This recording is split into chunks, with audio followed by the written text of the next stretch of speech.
వస్తుందమ్మా.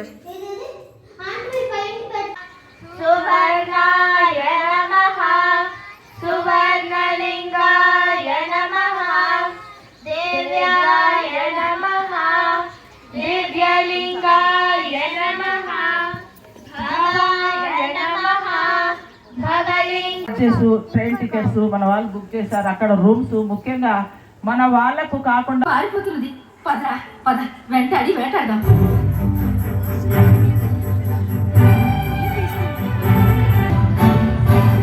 ఇదేమిట్రా నక్క ఉన్నట్టుండి మాయమైపోయింది. ఎటు పోయింటుందబ్బా? నువ్వు కొట్టి పశువురా, చక్కని ఛాన్స్ పోగొట్టావు. ఎవడైనా అదిగో రప్పలి ఇదిగోరా నక్క అంటూ పెద్దగా అరుస్తారా? నువ్వు అలా అరవబట్టి అవి ఎర్రటి తప్పించుకున్నాయిరా. ఓరు చేద్దామా, వాటికి మన భాష తెలుసా ఎలర్ట్ అవడానికి? దీన్ని బట్టి తెలుస్తోంది ఎవరు పశువు. నువ్వు కొట్టి పశువు కాదురా, పశువున్నర పశువు. వాటికి భాష తెలియాలిట్రా ఎలర్ట్ అవ్వడానికి. నీ అరుపుల గొడవకి ఎలర్ట్ అయిపోయినారా తెలివి తక్కువ వేధవా. ఒరేయ్ నువ్వు మళ్ళీ నోరెత్తావంటే చంపుతాను. అజ్ఞాని, అడ్డగాడిద, ఆవురు పిల్లి. ఒరే ఒరే ఆగరా, అరణ్యంలో ఒక్కడిని వదిలి వెళ్ళిపోతారా? చిత్తులు మారినక్క. నేను చిత్ర మారిన వాళ్ళు ఏదో గొప్ప వాళ్ళైనట్టు. వాళ్ళ బొంత గొప్ప. పక్కనే పొదలో దాక్కుంటే కనుక్కోలేకపోయారు దత్తమ్మ. అసలు ఈ మనుషులు ఏ రకంగా గొప్ప తేల్చుకుంటారు. ఇక్కడ ఈ మారుమూల అరణ్యంలో మా మానాన మేము బతుకుతుంటే మమ్మల్ని వేటాడి చంపుతారు. అది వాళ్లకు వినోదంట, వాళ్ళ బొంద వినోదం. ఎవరి గురించి అయినా చెడ్డగా చెప్పాలంటే వాడొట్టి గాడిద, చిత్తుల మారి నక్క, కుక్క అని హీనంగా మాట్లాడతారు. అసలు మాలో ఐక్యత లేక వీళ్ళు ఇలా చెలరేగిపోతున్నారు. కానీ మేమంతా ఒక్కటైతే ఈ మనుషుల పని ఇంతే సంగతులు. నక్క బావా, నీకంటే తెలివిగలవాడు మన అరణ్యంలో ఎవరున్నారు? అందుకని పవయ్యా నీ గాండ్రింపులు. అవతల ముప్పు ముంచుకొస్తుంటేను ముప్పా నీ గాండ్రింపులతో మమ్మల్ని భయపెట్టడమే గాని ఆ మానవులేమో మనల్ని చాలా హీనంగా చూస్తున్నారు. ఎవరు నన్ను హీనంగా చూస్తోంది చెప్పు, వాళ్ళ పని పడతా. బావా, నీకు ఆవేశం ఎక్కువ, ఆలోచన తక్కువ. ఏయ్, ఈ మృగరాజుతో వేళాకోళాలా? అబ్బా, అది కాదు మృగరాజా, అసలు విషయం విను. ఆ మానవులు వినోదం అంటూ వేటంటూ అడవిలోని జంతువులను వెంబడించి నిర్దాక్షిణ్యంగా కాల్చి చంపుతున్నారు కదా. మృగరాజులని మీ జాతిని ఏమైనా వదులుతున్నారా? మిమ్మల్ని చంపి చర్మం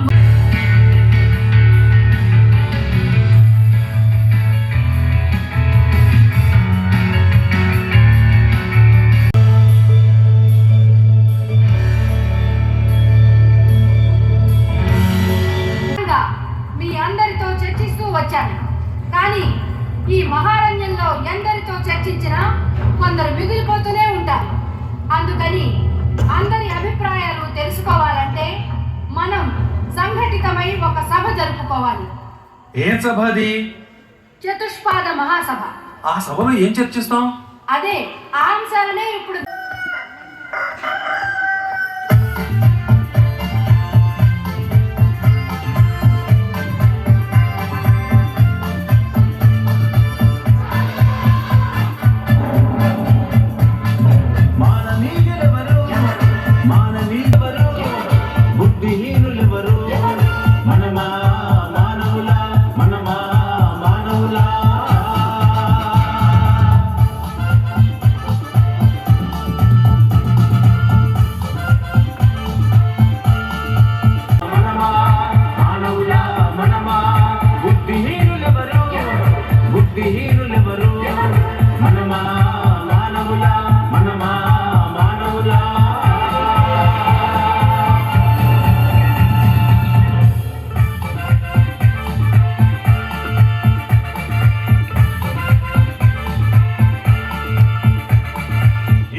చతుష్పాద మహాసభకు విచ్చేసిన మిత్రులందరికీ స్వాగతం, సుస్వాగతం.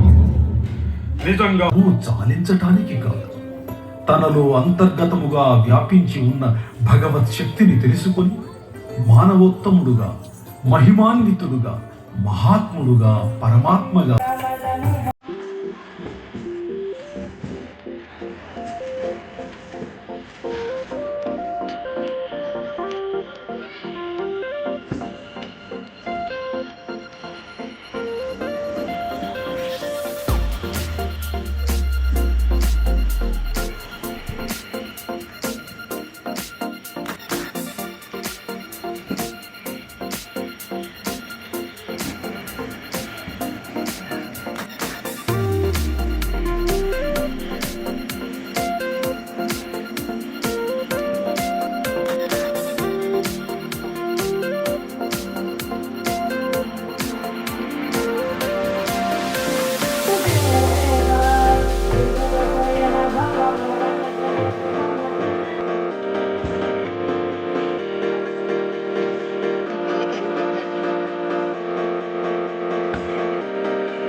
రాత్రి తన లక్ష్యం సాధించడానికి వశిష్ఠుని కుటీరం వెలుపల పొదల మాటున ఖడ్గం చేబూని వశిష్ఠుని రాక కోసం నిరీక్షిస్తూ ఉంటాడు. నిత్యం వెన్నెల రాత్రిల్లో విహరించడం వశిష్ఠునికి అలవాటని తెలిసి విశ్వామిత్రుడు ఈ పథకాన్ని వేశాడు. అతను ఊహించినట్లుగానే కొద్ది నాదా ఎందువల్లనో కానీ ఈ వెన్నెల రాత్రి ప్రకృతి కొత్త అందాలను సంతరించుకున్నదా అనిపిస్తోంది. పుష్పాలు మరింత సుగంధభరితంగా ఉన్నాయి. గోవులను సమర్పిస్తాను అన్నాడు. నిజానికి అది న్యాయబద్ధమైన ప్రతిపాదనే. దైవదత్తమైన వరప్రసాదిని కామధేనును మనం ఎలా ఇవ్వగలం? పైగా కామధేను వెళ్ళడానికి నిరాకరించింది కదా. అందుచేతనే అతడు మహారాజుగా బలప్రయోగం చేత దానిని తీసుకుపోవడానికి పరాభవం పొందాలి. బ్రహ్మర్షి అనేవాడు ఉండకూడదన్న అసూయతో మిమ్మల్ని హతమార్చాలని పొదల తత్వమెరుగ ఆనందమబ్బును తత్వమెరుగకున్న తాపమంటూ బ్రహ్మ మెరిగినంత బ్రహ్మ డాడీ లేరు, నేనే వస్తాను.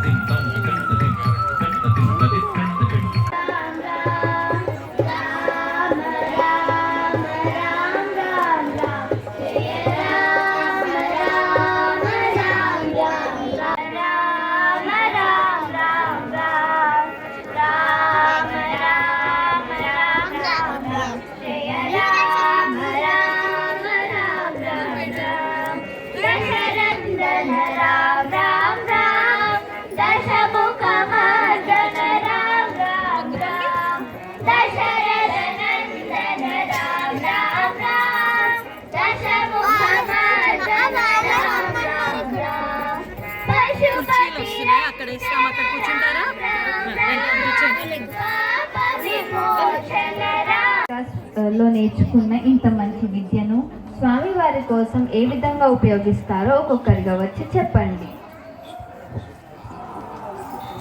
అడుగు పెట్టాను.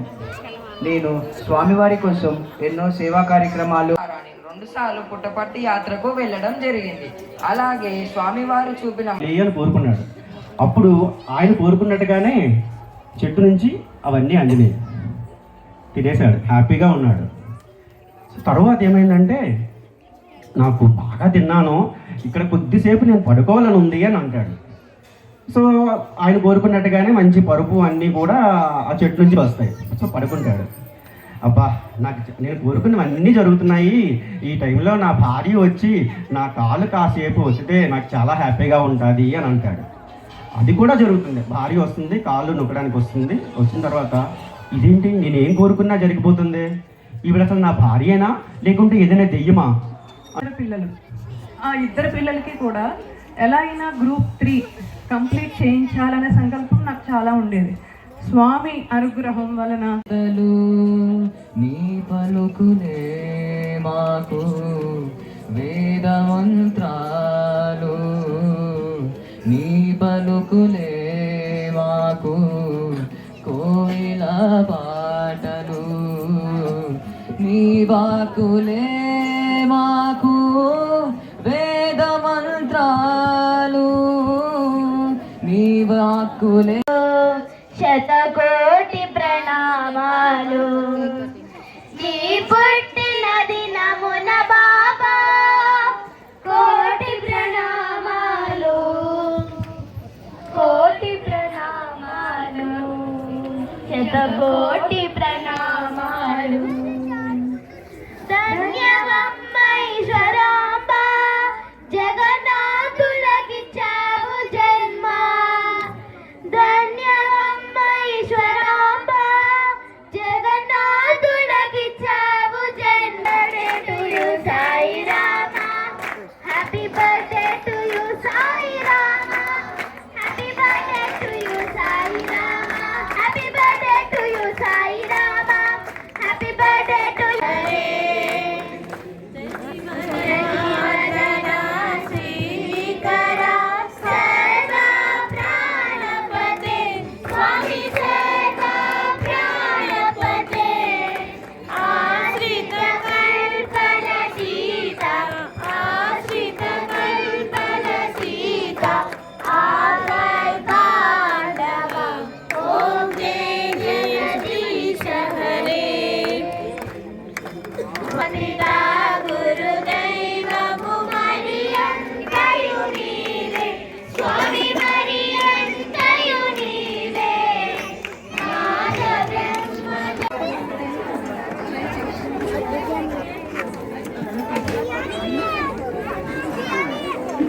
సరే నువ్వు కిందకి నిలబడచ్చు కదా, అటు ఇటు ఎందుకు వెళ్తున్నావు?